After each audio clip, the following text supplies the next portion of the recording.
Welcome to our channel. Today we how to uninstall Coinbase Commerce plugin links, beginner guide step by step clearly.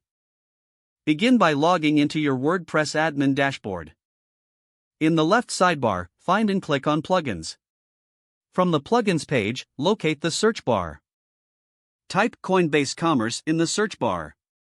Once the results appear, find the Coinbase Commerce plugin in the list. Click on the Deactivate button beneath the plugin name. After the plugin is deactivated, you will see an option to delete. Click on the Delete option. A prompt will appear asking you to confirm the deletion. Confirm that you want to delete the plugin. Wait for the deletion process to complete. Next, navigate to the Settings section in the left sidebar. Click on Settings. Scroll down to find any settings related to the Coinbase Commerce plugin.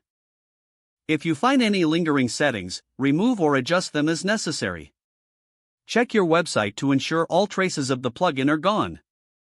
If you had added any payment links or buttons manually, be sure to remove them as well.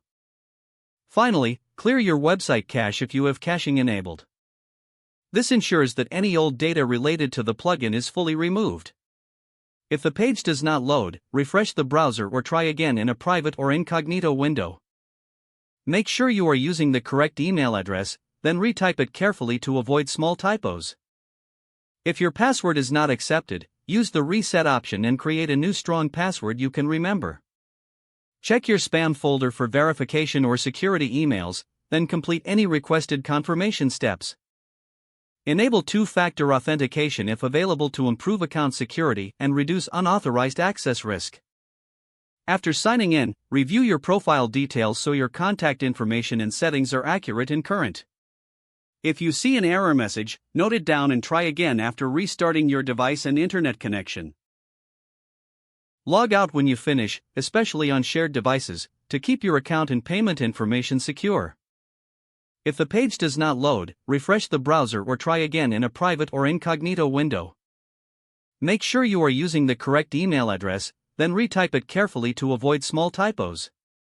If your password is not accepted, use the reset option and create a new strong password you can remember. Check your spam folder for verification or security emails, then complete any requested confirmation steps. Don't forget to like this video and subscribe to our channel for more step-by-step tech guides.